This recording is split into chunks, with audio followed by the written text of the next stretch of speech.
नमस्कार, मी अजित पालव व्हिडिओमध्ये आपल्या सगळ्यांचे मनपूर्वक स्वागत करतो. आज आपण या व्हिडिओमध्ये सर्व पोस्ट ऑफिस खातेदारांसाठी एक अत्यंत महत्त्वाची बातमी पाहणार आहोत.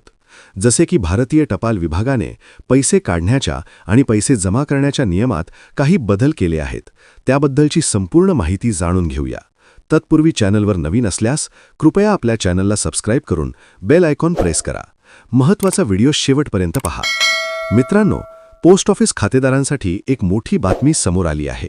तुमचेही पोस्ट ऑफिसमध्ये खाते असल्यास ही माहिती तुमच्यासाठी फार महत्त्वाची आहे.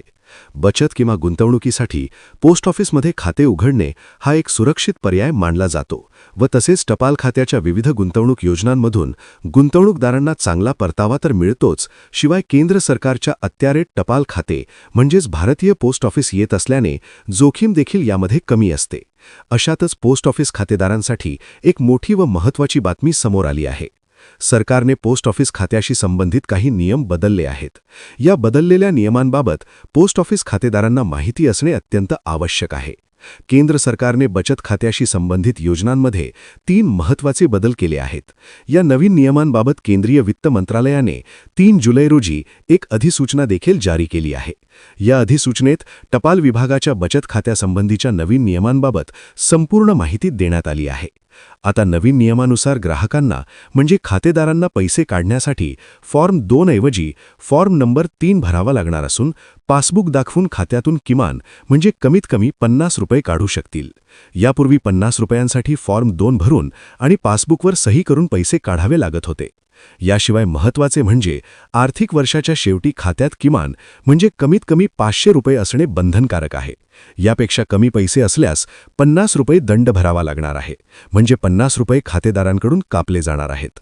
आता दुसरे महत्त्वाचे म्हणजे संयुक्त खातेदारांच्या संख्येत वाढ करण्यात आली आहे. आत्तापर्यंत फक्त 2 लोकांच्या नावाने संयुक्त खाते उघडले जात होते, मात्र आता नवीन बदलानुसार म्हणजे नवीन नियमानुसार त्याची संख्या 3 करण्यात आली आहे.